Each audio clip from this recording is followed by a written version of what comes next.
Le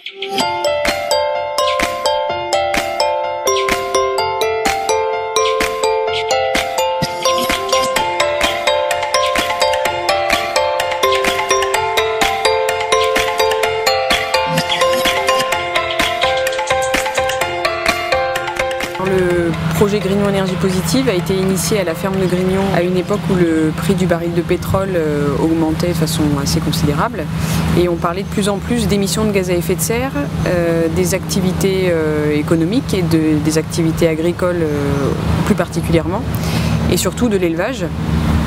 Et donc l'idée a été lancée de faire à la ferme de Grignon une plateforme de démonstration sur les questions de consommation d'énergie et d'émissions de gaz à effet de serre en agriculture.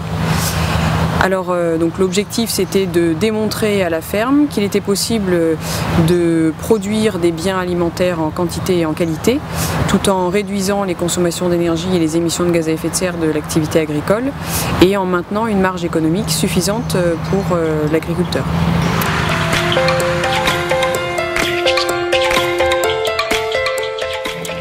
Le projet Grignon Énergie Positive est né à l'été 2005 avec trois principaux objectifs. Le premier étant de réduire les consommations d'énergie et les émissions de gaz à effet de serre en agriculture.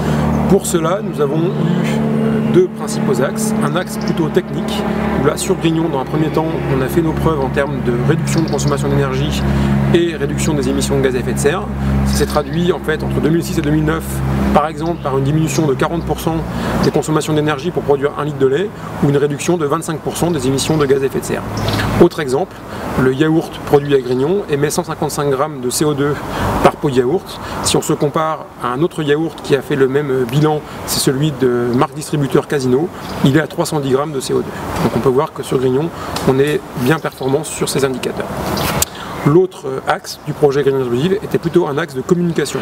Communication bien entendu vers les professionnels pour essayer de faire connaître nos actions et de montrer que c'est techniquement faisable et économiquement viable, mais surtout une communication vers le grand public à travers un public particulier, le public des scolaires, puisqu'en fait sur la ferme de Grignon nous accueillons environ 5000 scolaires par an et nous savons très bien que les enfants sont de très bons vecteurs d'information vers leurs parents.